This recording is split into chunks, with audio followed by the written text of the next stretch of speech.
Nous sommes aujourd'hui réunis, et merci d'être là, pour assister à cette table ronde sur la charte pour l'éducation à la culture et à la citoyenneté numérique. D'abord, cette charte, avant de vous présenter nos invités, cette charte est une charte qui a été pensée dans la lignée des réflexions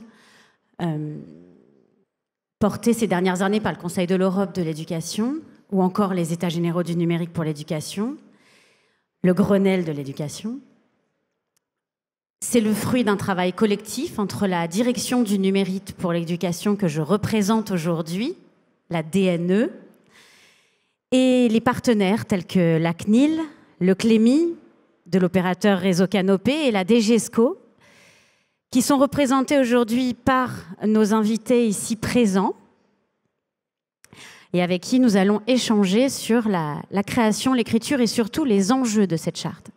Elle est un objet institutionnel qui pose les principes du numérique pour l'éducation comme un moyen de développer la culture et la citoyenneté numérique, et un objet pédagogique. Un objet institutionnel d'abord parce qu'elle s'inscrit dans le prolongement de la déclaration de 2021 du Conseil de l'Europe qui portait sur le droit au respect de la vie privée des enfants dans l'environnement numérique. Un objet institutionnel aussi parce qu'elle s'inscrit dans le cadre du Code de l'éducation, au travers de l'article L312-9 sur la formation à l'utilisation responsable des outils et des ressources numériques à l'école. Puis un objet institutionnel toujours parce qu'elle revêt donc un caractère officiel.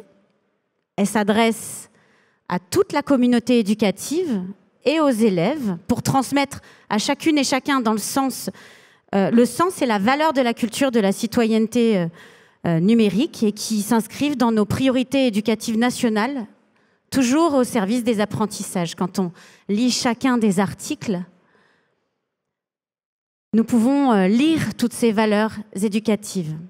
Le projet a été présenté aux collectivités territoriales au travers d'un comité des partenaires qui a réuni chaque fédération de parents d'élèves et syndicale des enseignants.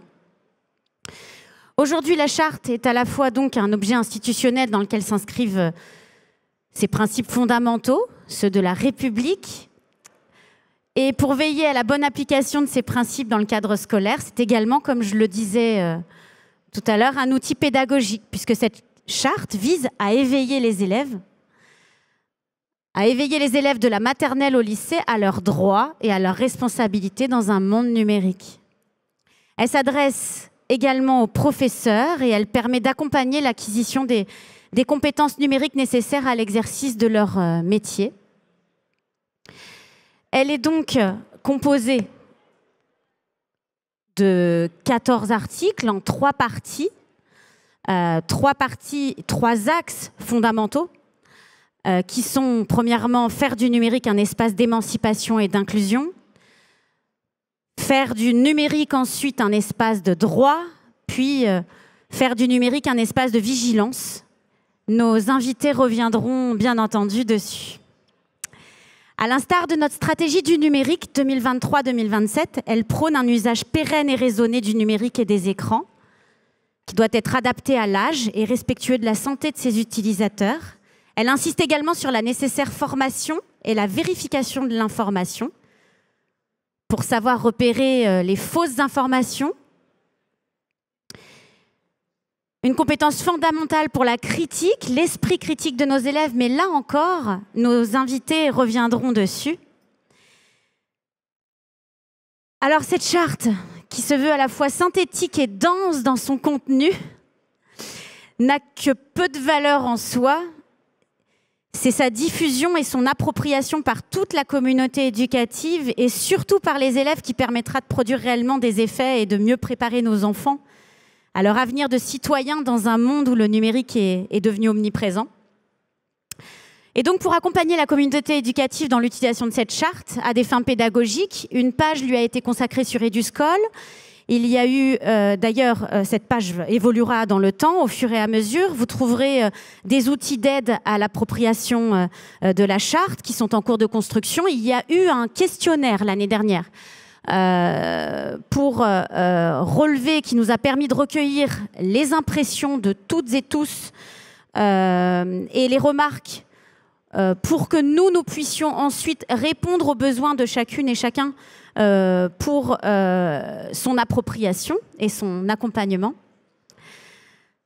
Et donc aujourd'hui, c'est très bien accompagné que je suis pour discuter de cette appropriation, de ses enjeux, de sa rédaction, de son sens à cette charte.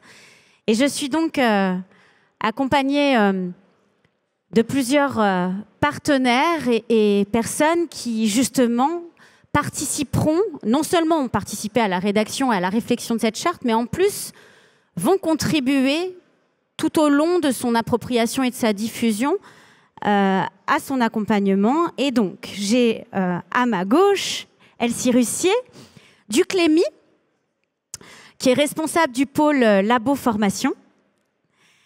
J'ai ensuite, à ma gauche toujours, Manon Conan, de l'ARCOM, qui est chef du département éducation aux médias et sensibilisation aux droits d'auteur. J'ai Jennifer Elbaz de la CNIL, qui est chargée de mission éducative au numérique. Stéphane Guéraud, collègue de la DGESCO, adjoint à la chef du bureau de l'innovation pédagogique. Et Judith Klein, de la DGESCO également, chef du bureau de l'égalité et de la lutte contre les discriminations. Et maintenant, j'ai beaucoup trop parlé et je vais laisser la parole à Judith. Bonjour. Bonjour à toutes et tous. Est-ce que vous m'entendez correctement ? Merci beaucoup et de m'avoir invité à représenter une partie du travail mené à la DGESCO ce matin et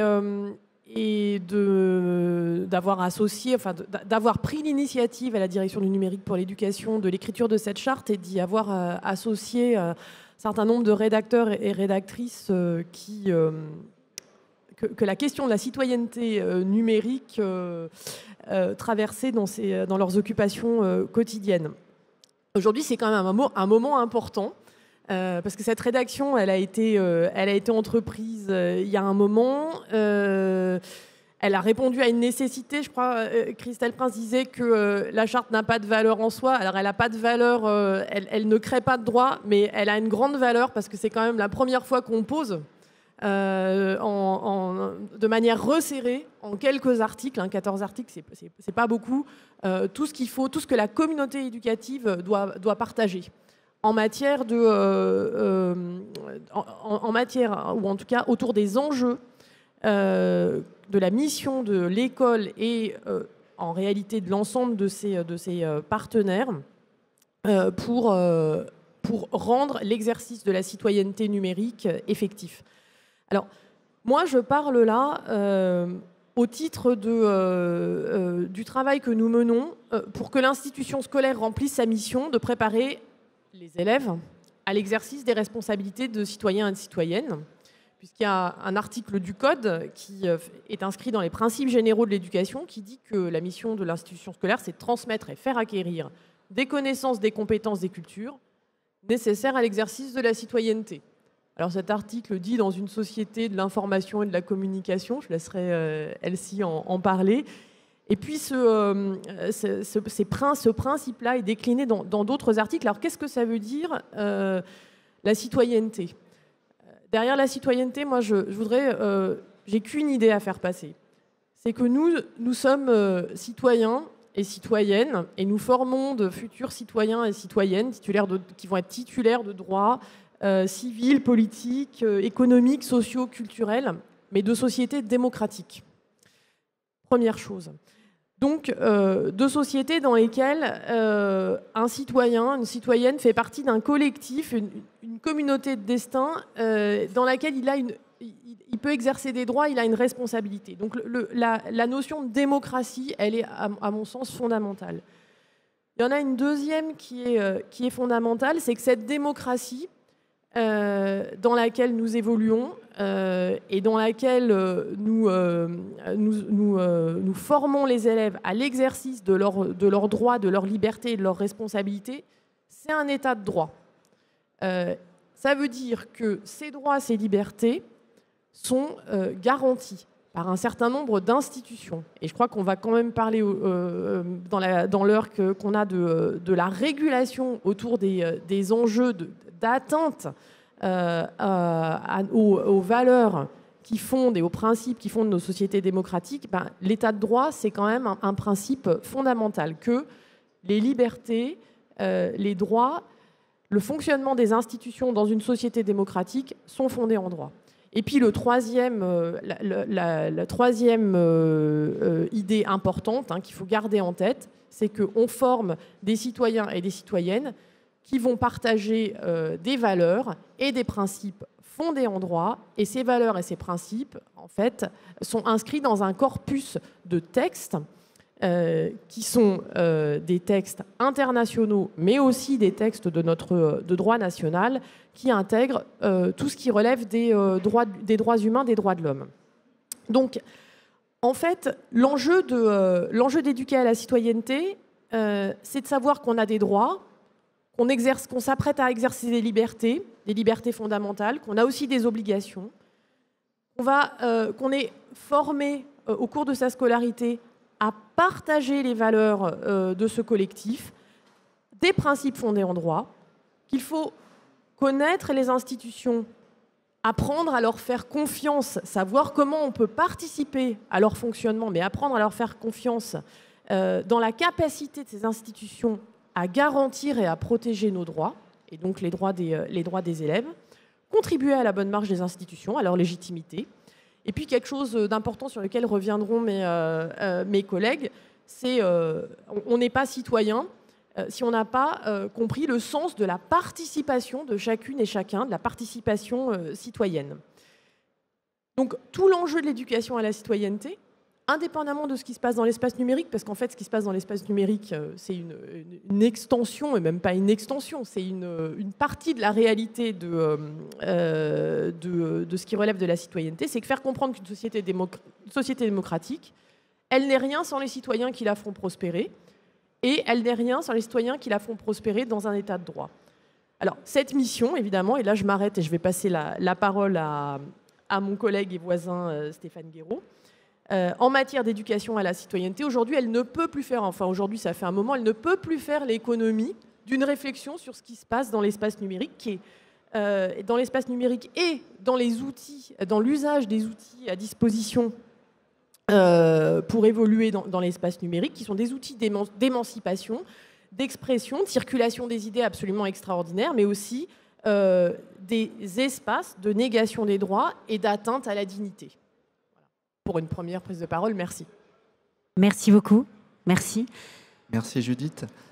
Justement, l'idée de cette charte, c'est aussi de permettre à chacun et à chacune, et donc et notamment à tous les élèves, d'avoir une place dans notre société, et quelles que soient les frontières réelles et virtuelles.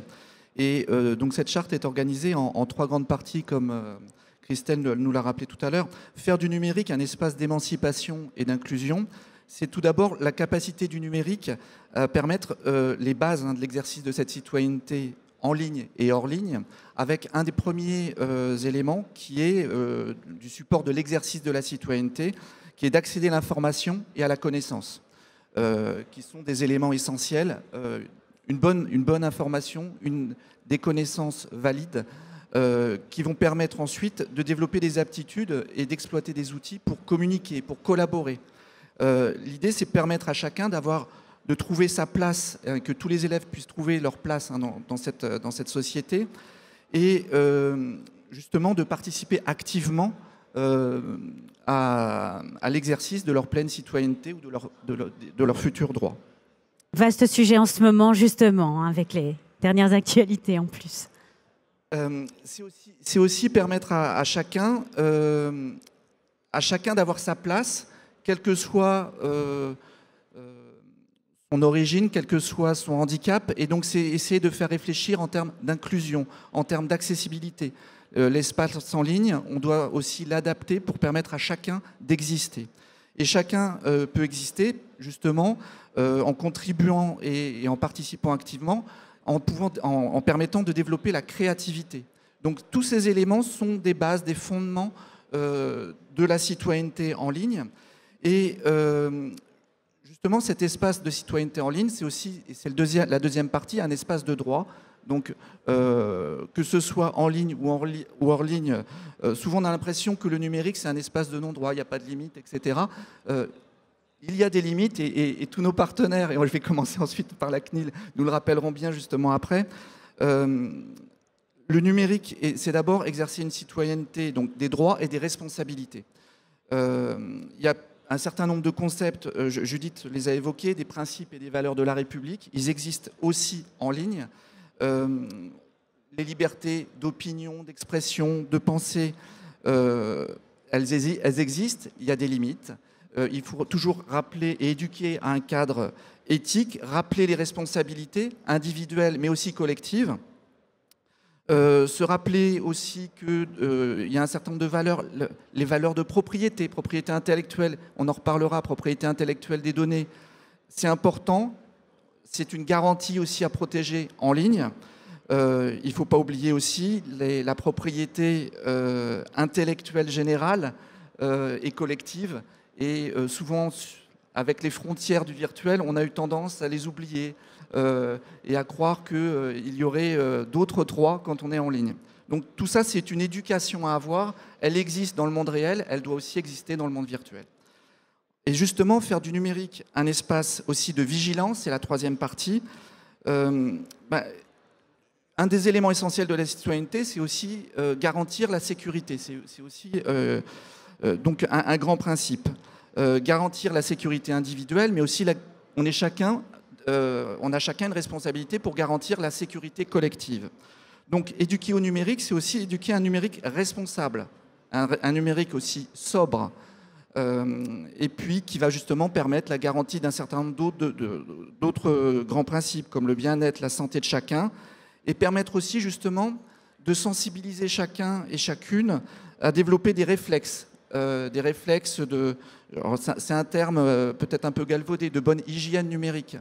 On y reviendra, hein, justement pour garantir sa sécurité et celle des autres.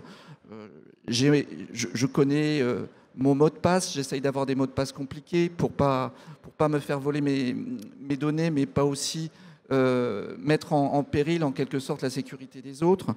Je développe des bonnes pratiques, je ne propage pas des rumeurs. Tous ces éléments-là, on les reverra avec nos partenaires, mais ce sont justement les garanties, les bases d'une bonne vie en collectivité, qu'elle soit dans le monde réel ou dans le monde virtuel.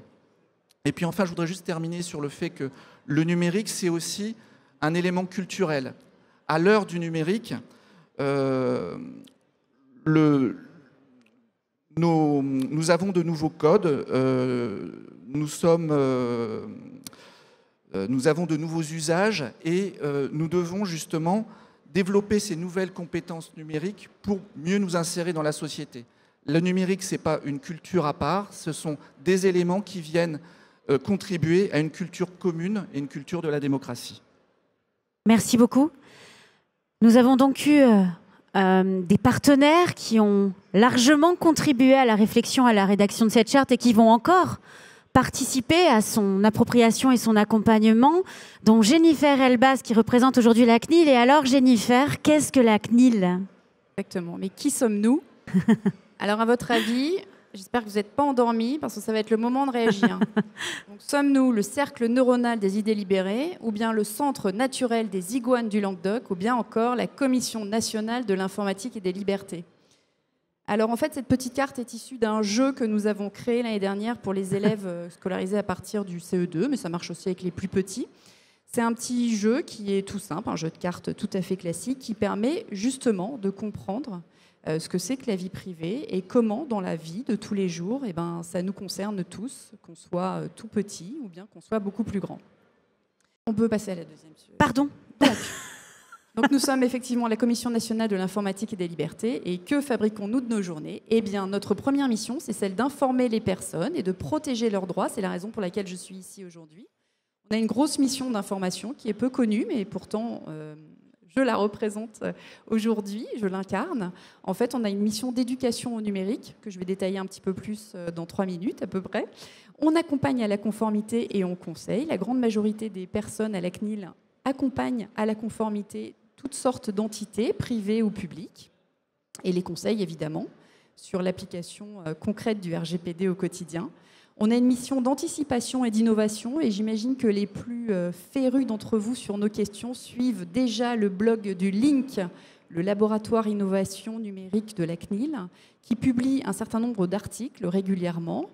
Il y en a encore publié cette semaine, et qui publie des cahiers innovation et prospective que vous connaissez peut-être, et notamment, il y en a eu sur la Smart City. Le dernier en date concerne les données et l'écologie. Je vous invite à vous documenter parce que nos collègues du LINC sont sur une approche scientifique qui intéresse la communauté éducative. Et enfin, on a une mission de contrôle et de sanction. Donc là, effectivement, nos collègues, tous les jours, vont sur place ou bien font des contrôles à distance. En tout cas, on vérifie que les droits des personnes sont respectés dans la gestion d'une entreprise au quotidien, par exemple, ou d'une entité, même publique. Merci. Ah, pardon, excusez-moi. Je croyais que c'était quelqu'un qui s'exprimait ici, Non. qui avait une question, mais non, ce n'est pas ça. Donc, mais que vient faire la CNIL dans la charte?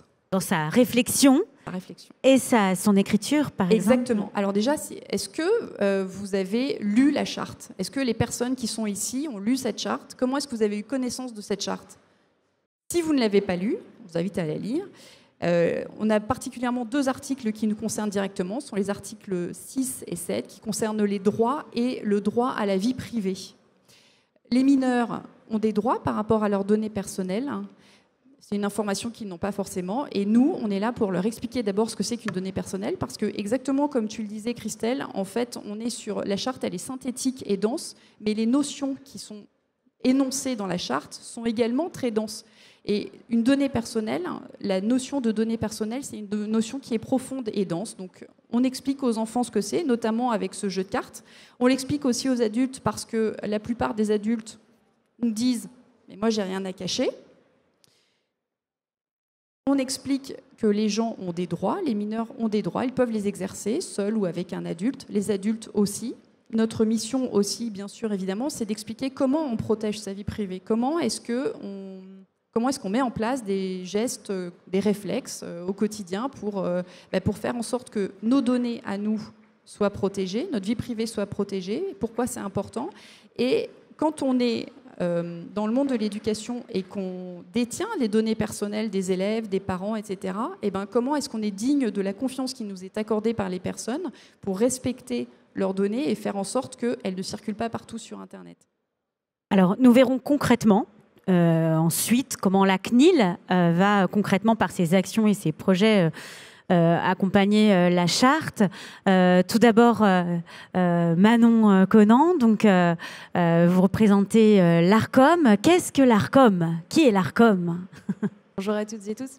Effectivement, l'ARCOM, alors je ne sais pas si vous connaissez, c'est une autorité qui est assez récente, mais qui est née de la fusion de 2 autorités normalement très bien connues, qui est le CSA, donc le Conseil supérieur de l'audiovisuel, et l'ADOPI.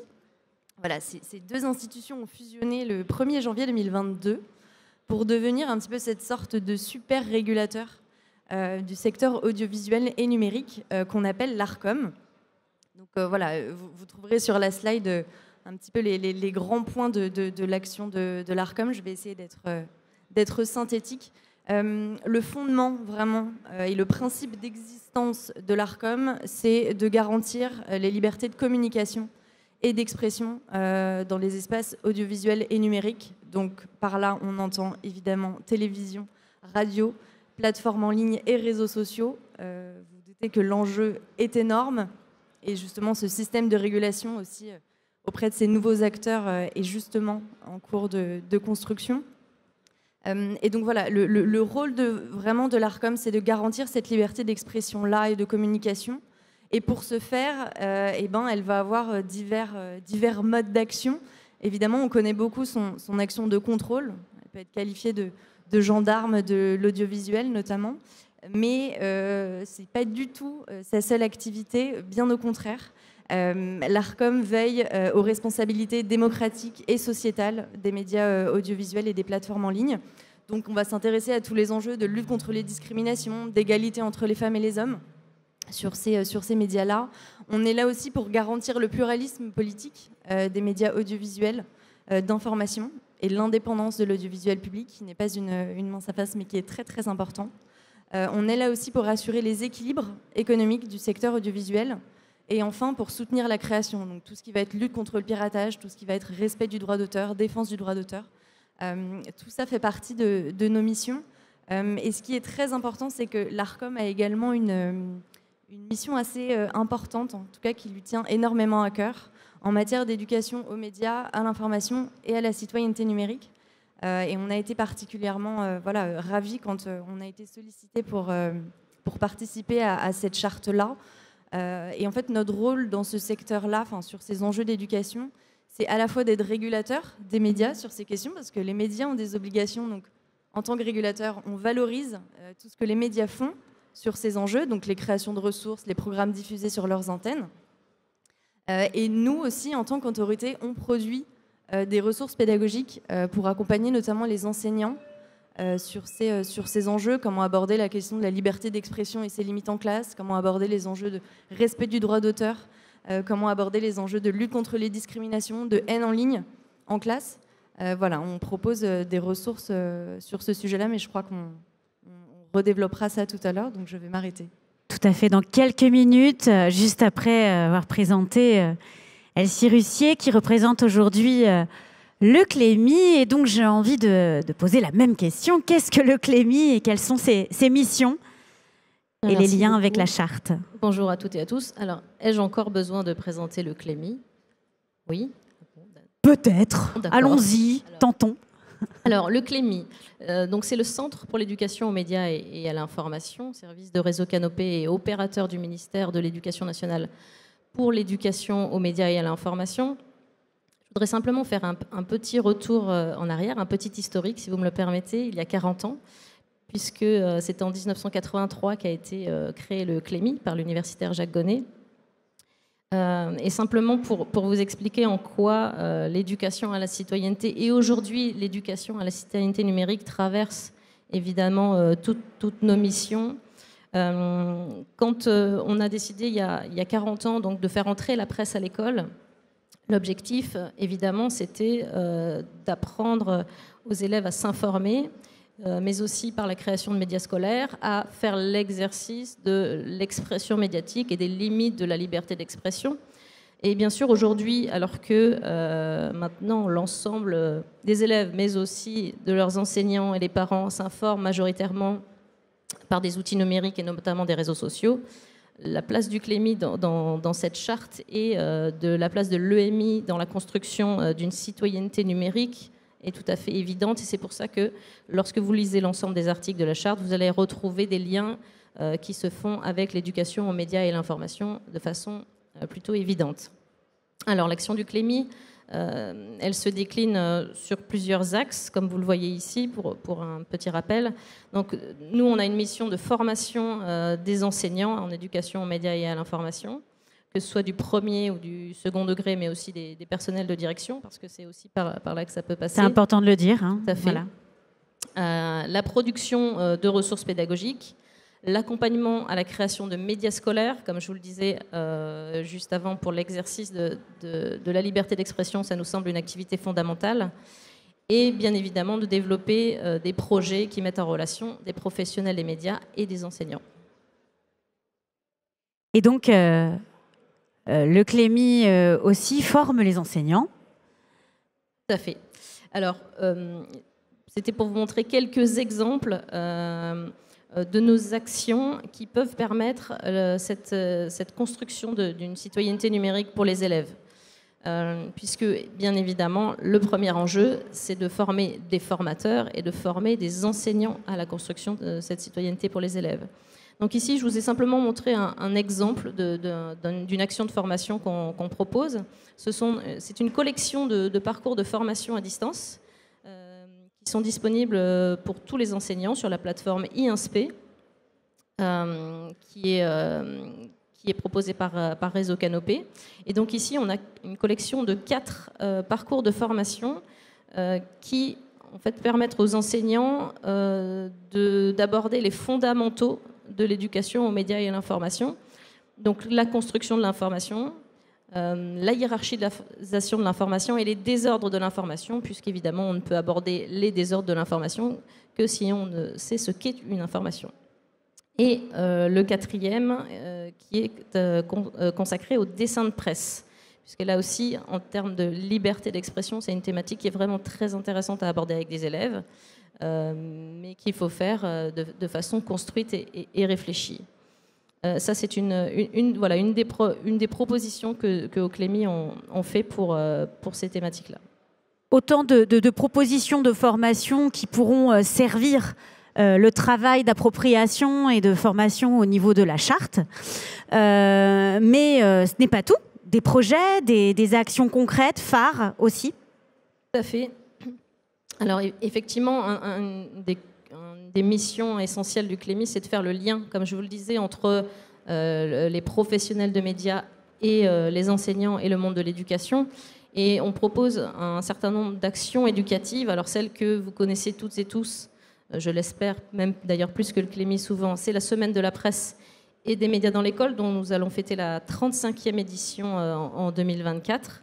Voilà, donc qui permet aux élèves d'accéder à notamment un panel de presse qui est offert par nos partenaires. Donc là, c'est vraiment la découverte des médias. On est vraiment dans l'apprentissage de l'information. Et puis, on propose aussi différentes actions, comme le concours Médiatix, qui est un cours national de médias scolaires, et le concours Zéro Cliché, qui permet de déconstruire les stéréotypes filles-garçons dans les médias.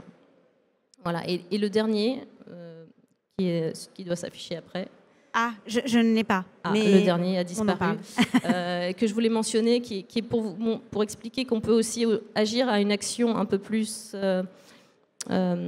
élargie. C'est la participation du Clémy au projet européen De facto, donc des clés pour s'informer, qui est une participation à un hub européen en partenariat avec le Media Lab de Sciences Po et l'AFP pour lutter contre la désinformation. Ça, c'est une plateforme que vous allez pouvoir trouver en ligne avec notamment des ressources qui sont à destination aussi des enseignants pour apprendre à lutter contre la désinformation. Donc, merci beaucoup. Des projets, comme vous le voyez, des projets, des actions concrets qui peuvent servir la charte et qui font déjà aujourd'hui, hein, on le voit bien, vivre cette charte. Chacun de nos partenaires ont des projets, des actions concrètes qui peuvent nous permettre de venir accompagner, fournir des ressources et afin de pouvoir s'approprier cette charte. Par rapport à l'ARCOM, par exemple, comment cela pourrait s'illustrer ? Alors, l'ARCOM, sur cette charte particulièrement, même si elle est concernée par plusieurs articles, comme vous pourrez le constater, on a particulièrement été impliqué sur la rédaction de l'article 8, si je me souviens bien, qui concerne justement les enjeux de droit d'auteur, de respect de droit d'auteur, parce que c'est une de ses missions, comme je vous le disais tout à l'heure. Également, on a apporté des éléments d'information autour de l'article 10, sur tous les enjeux de lutte contre la haine en ligne, de lutte contre les discriminations, etc., parce que c'est encore une fois une de nos missions.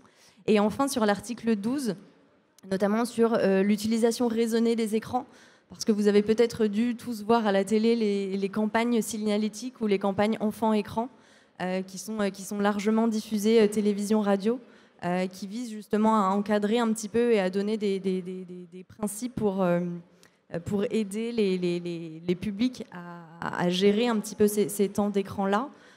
Et donc finalement, le rôle de l'ARCOM au sein de cette charte, ça va être de répondre déjà aux besoins, aux attentes, de valoriser les ressources qui existent déjà. Il faut savoir que les ressources qui sont créées par l'ARCOM s'adressent principalement aux enseignants, mais également aux parents.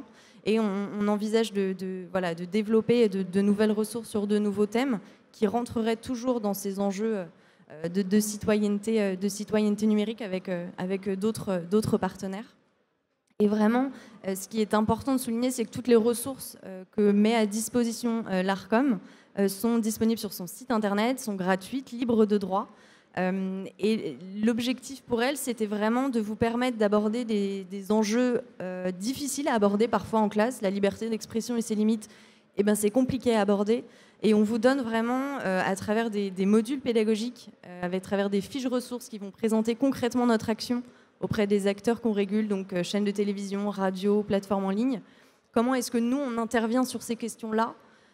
Et on a développé avec des partenaires, je pense notamment au Clémy, vraiment des scénarios pédagogiques clés en main, où vous pouvez, avec toutes des séances, un timing de séance, des cas pratiques, des extraits qu'on met à votre disposition, des extraits d'intervention qu'on a pu mener, vraiment s'emparer de ces sujets-là, aborder ces enjeux-là en classe, de manière assez sereine, enfin on l'espère en tout cas pour vous. Donc voilà, tout est disponible sur notre site. Et voilà, tout l'enjeu, je pense, de tous les partenaires qui sont réunis aussi aujourd'hui, ça va être de créer de nouvelles ressources, de valoriser des ressources existantes et surtout, encore une fois, de répondre vraiment à vos besoins pour essayer d'aborder ces sujets-là en classe le plus facilement possible. Au niveau de la CNIL également, beaucoup de ressources existent déjà et seront construites puisque la DNE se chargera de tout rassembler et de tout concaténer en lien étroit avec la DGESCO. On travaille tous ensemble dans ce sens. Et donc au niveau de la CNIL, alors, au niveau de la CNIL, donc l'éducation au numérique, comme je vous disais, donc dans la mission d'information de la CNIL, donc je fais partie du pôle EduCNUM, éducation au numérique, qui est lui-même rattaché à la direction des relations avec les publics. Pourquoi est-ce que je vous dis ça? C'est important parce que la direction des relations avec les publics, c'est la porte d'entrée en fait de la CNIL, et c'est également, pour nous, on va vers les gens, c'est-à-dire qu'on va vers les différents publics, vers tous les publics. Nous, sur EduCNUM, on va particulièrement dans le monde de l'éducation, donc dans les écoles, les collèges, les lycées. On va voir aussi les médiateurs numériques qui sont en lien avec la jeunesse, par exemple, et on s'adresse aussi aux parents.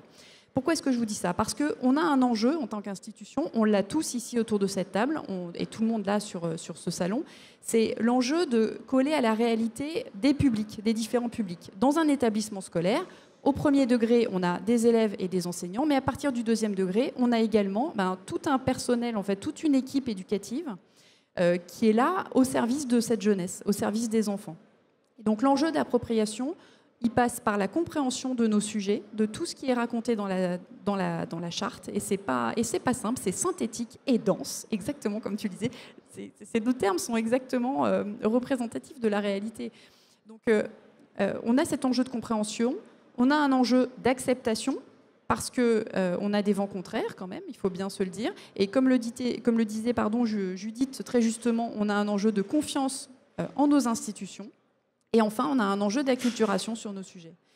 Donc, nous, on a fait le choix de s'adresser aux gens, en tout cas aux élèves, par niveau scolaire. Donc, la campagne, là, les jeux de cartes là, que je vous montrais tout à l'heure, c'est la campagne qui s'appelle Tous ensemble, prudence sur Internet, qui regroupe 4 dessins animés qui vont expliquer aux enfants ce que c'est que l'identité en ligne, ce que c'est que le cyberharcèlement, ce que c'est que le pro-village, parce que oui, la prédation commerciale, c'est cette fameuse phrase qu'on entend « je n'ai rien à cacher ». Ok, mais il faut juste connaître les tenants et les aboutissants de la fabrication d'Internet. Qui constitue Internet? Comment se situer dans cet espace? Et donc nous, on est là pour expliquer tout ça. Donc la campagne Tous ensemble, prudence sur Internet. On est en train de fabriquer des ressources pour les collégiens. On a créé un jeu immersif parce que là aussi, on a une volonté de vraiment coller aux pratiques des jeunes et aux pratiques des familles. Donc, on a créé un jeu immersif qui s'appelle Les Gardiens du numérique. Et dans quelques jours, vous verrez sur notre site un livret d'accompagnement qui s'adresse aux parents, aux enseignants et aux enfants avec des jeux, des idées d'activités, etc. sur la thématique de la vie privée, des jeux vidéo, du cyberharcèlement, des infox, bien sûr, et aussi des mécanismes de l'influence. On a aussi tout un petit panel de ressources, de vidéos qui permettent de comprendre ce que c'est que la vie privée, ce que c'est qu'une donnée personnelle, etc. Et comme je vous disais, puisqu'on a l'enjeu de vigilance, comme le disait Stéphane, on a créé avec nos collègues de cybermalveillance un poster qui s'appelle Cyberréflexe, qui explique de manière la plus simple possible ce qu'on peut mettre en place au quotidien. Voilà le poster, vous le retrouvez sur notre site. On peut mettre en place tous les jours pour protéger ces données personnelles. Qu'est-ce que ça veut dire? Ça veut dire qu'on va essayer de se prémunir contre l'usurpation d'identité et contre différents désagréments qu'on peut trouver quand on nous vole notre mot de passe ou bien quand on peut pénétrer dans nos services de services en ligne. Prochainement, voilà. Le trophée des classes aussi. Prochainement, le trophée des classes, exactement. Un trophée des classes avec le ministère. Avec le ministère, avec la DNE, qui sera ouvert cette année au cycle 4 également. Exactement. Donc du primaire au lycée, il suffit de produire une ressource numérique, quelle qu'elle soit, sonore, visuelle, peu importe, tant qu'on est sur une ressource numérique. Et puis, pour pouvoir parler de protection des données et cyberharcèlement également, ce sont les thématiques du trophée des classes de cette année dont la campagne va être lancée dans quelques jours. Parce que l'enjeu, c'est bien de comprendre comment Internet fonctionne et de la place que l'on a par rapport aux autres. Et l'autre, il est collectif, l'institution, l'État, mais c'est aussi l'autre individuel. Et on le voit bien dans les cours d'école. Comment ça se passe en ce moment. Autant d'actions qui viennent servir la charte et la faire vivre et participer à son appropriation, sa compréhension, comme disait Jennifer, et toutes les ressources qui peuvent participer et contribuer à cela. Mais nous en construisons d'autres et nous en avons d'autres encore à proposer au niveau de la DGESCO notamment. Alors, notamment pour contribuer au dernier point, le point 14, autour de la sécurité collective et individuelle, nous travaillons avec énormément d'acteurs et de partenaires. Alors, la CNIL notamment, un autre acteur qui vient d'être cité, c'est cybermalveillance.gouv.fr, et d'autres acteurs, hein, par exemple, autour de la sécurité numérique, la cybersécurité, il y a l'ANSSI et le campus cyber qui ont réuni qui ont fédéré en fait toute la filière et tous les partenaires publics et privés. Et ça sera d'ailleurs l'objet d'une table ronde ce soir, autour justement des enjeux de sécurité collective, et on produit des ressources sous le statut de commun. Et l'idée est vraiment de dire que toutes ces ressources, et Jennifer en a parlé, toutes les ressources sont à votre disposition avec un statut de libre disposition. Ça, c'est important. Voilà. Oui. Elles sont disponibles sur nos sites internet institutionnels, mais aussi sur tous les sites des partenaires. Donc la dernière en date qui a été lancée officiellement lundi dernier au campus cyber autour d'une grande campagne qui s'appelle Demain spécialiste cyber. J'ai réussi à la placer aussi. Cyber en jeu est une ressource qui est à la disposition de tous les élèves du cycle 4 jusqu'à le plus loin possible. On peut l'exploiter en fait dans toute situation. C'est faire des jeux sur le thème de la sécurité, de la cybersécurité, pour faire jouer les autres et donc apprendre par ses pairs. Et dans le cadre de cette ressource, on a cité et on a présenté la charte avec des éléments d'exploitation de la charte. Donc l'idée maintenant, c'est justement d'inclure la charte et des pistes d'exploitation pour voir comment justement la traduire et la décliner. Donc Cyber en jeu est à votre disposition. Je vous montre comme ceci. C'est un kit de jeu, mais c'est aussi tout un ensemble téléchargeable. On n'a pas beaucoup de boîtes pour le moment, mais vous pouvez télécharger tout et imprimer tout. Tous les prototypes sont imprimables. Et c'est très facile à prendre en main. Merci Jennifer. Alors je termine en disant que le travail qui est fait en France a justement des échos aussi à l'international. La charte s'inscrit aussi notamment dans la continuité des travaux du Conseil de l'Europe, en particulier dans le cadre de la culture de la démocratie. Et je laisserai davantage Judith en parler. Mais nous avons un groupe de travail autour de la citoyenneté numérique. Et donc ce groupe de travail du Conseil de l'Europe a développé un manuel d'éducation à la citoyenneté numérique qui est en fait un petit fascicule de quelques pages qui est lui aussi téléchargeable, avec organisé autour de 10 grands domaines, 3 grandes parties. C'est être en ligne, bien être en ligne, le droit en ligne. On retrouve les grands éléments de la charte. Et vous retrouvez aussi des petites fiches d'exploitation avec des pistes d'exploitation pédagogique, donc qui permettent aussi de contribuer à la compréhension de la charte et à contribuer à ce qui se fait aussi en Europe avec nos partenaires européens. Tous les liens, toutes les ressources peuvent être téléchargeables et où peuvent-ils les trouver? Où les enseignants peuvent-ils les trouver? Du SCOL. Voilà, sur si et du SCOL. Voilà. Sachant qu'il y a aussi une page dédiée à la charte, comme je le disais en préambule, sur Eduscol également. Et toutes ces ressources et tous ces liens vont, au fil de l'eau, être mis en ligne et tout sera regroupé, bien entendu, puisque l'idée, c'est de pouvoir tout regrouper, tout concaténer pour que lorsque l'on veut accompagner la charte ou se former à accompagner à la charte ou avoir des ressources, tout soit trouvable au même endroit. Tout cela est justement en construction, dont un espace, pas un parcours, hein, un espace magistère où tout sera regroupé. Judith Klein, justement par rapport à cet accompagnement, à cette appropriation de la charte.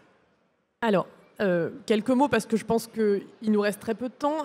J'ai commencé sur la démocratie, je finis là-dessus dans le prolongement de ce qu'a dit Stéphane. Pourquoi l'enjeu de l'appropriation de la charte et de ce que recouvre la citoyenneté numérique, c'est un enjeu partagé très fort.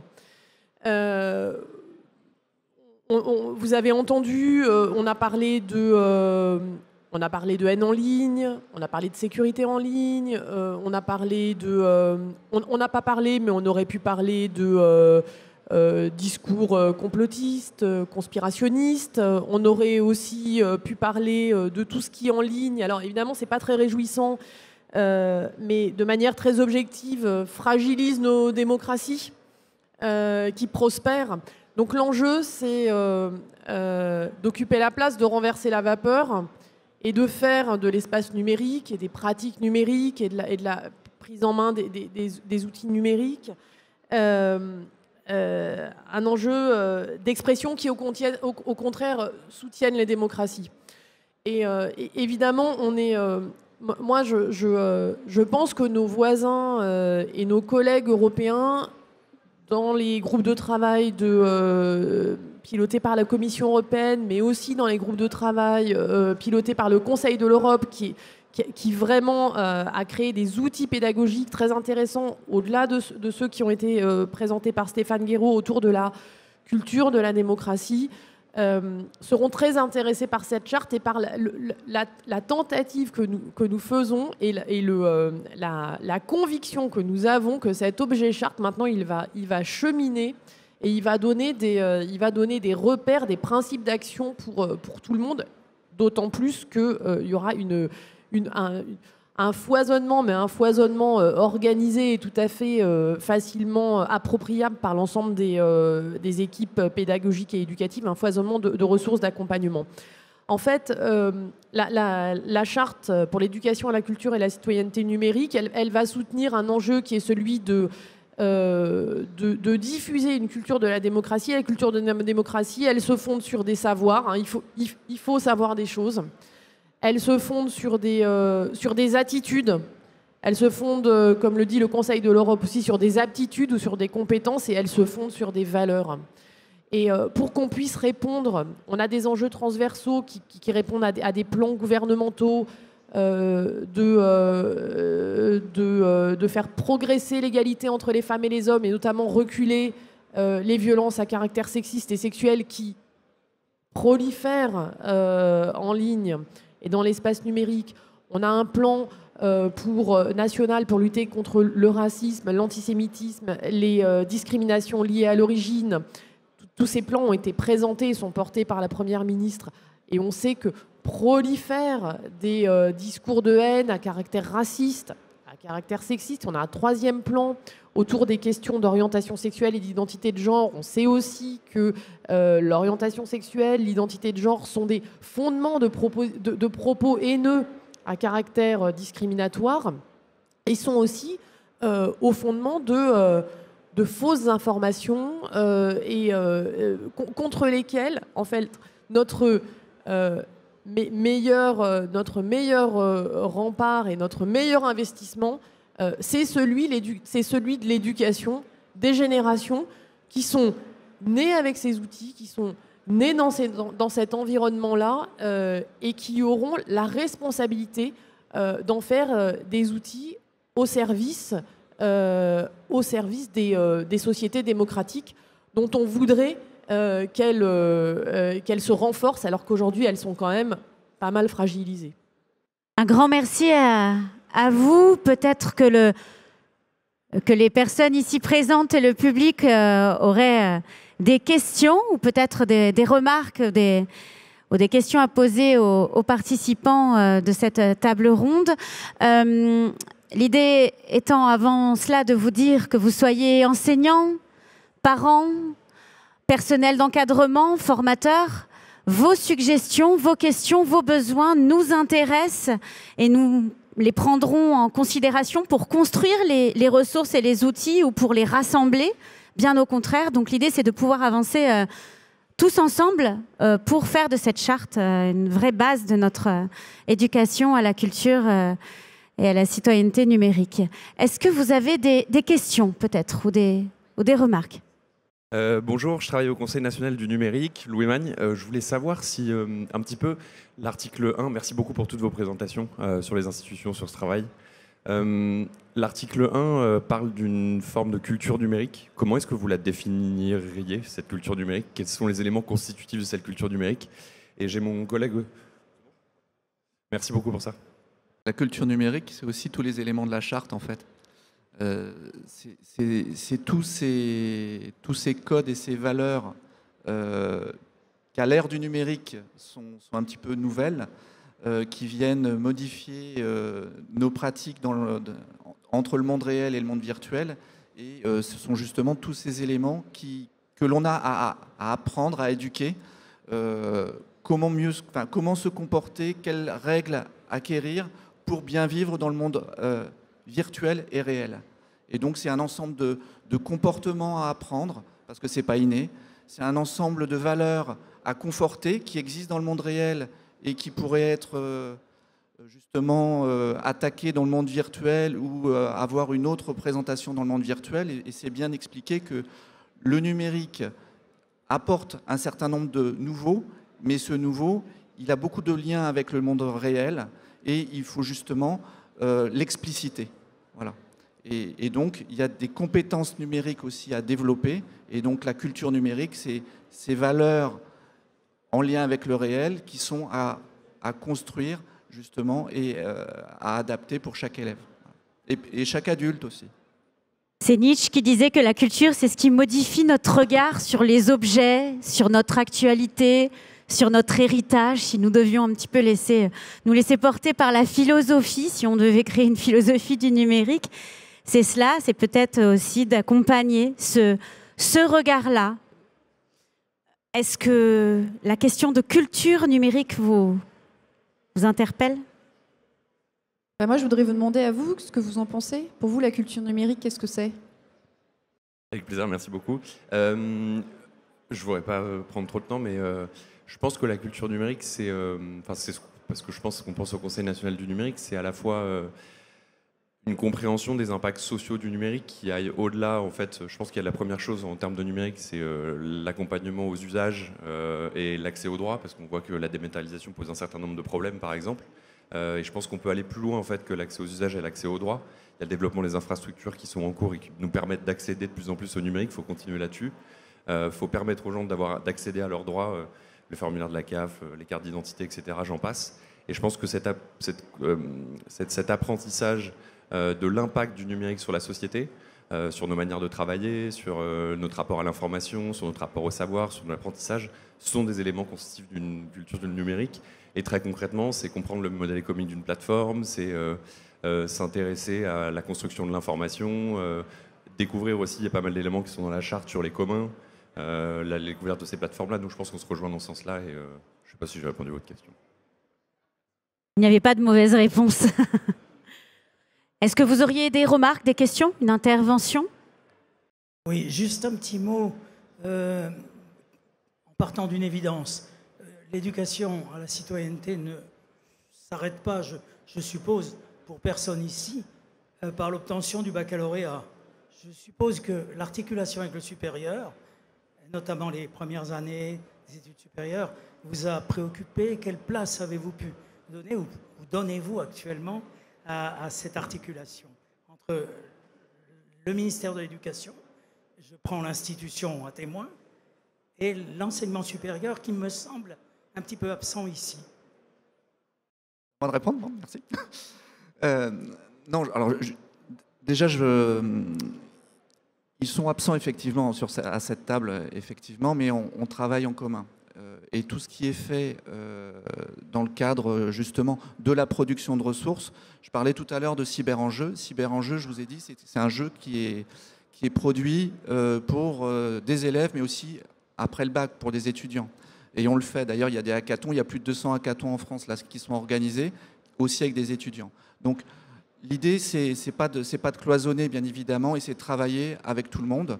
On le construit, cette charte, et je vous l'ai dit, s'inscrit dans les travaux qui sont beaucoup plus larges au niveau de l'Union européenne, du Conseil de l'Europe. Elle ne s'arrête pas au ministère de l'Éducation en France. On travaille avec de nombreux partenaires. On travaille sur la production de ressources avec le supérieur. Et donc, bien évidemment, ils sont associés. Et on les associera davantage pour partager effectivement ce document, s'ils veulent se l'approprier également. Ça, il n'y a pas de problème. Ensuite, l'organisation des universités, des écoles d'ingénieurs, etc., dans le supérieur est un petit peu plus complexe que dans le domaine scolaire, où il est beaucoup plus facile de diffuser un document comme la charte. Hein. Il n'y a pas le même éclatement.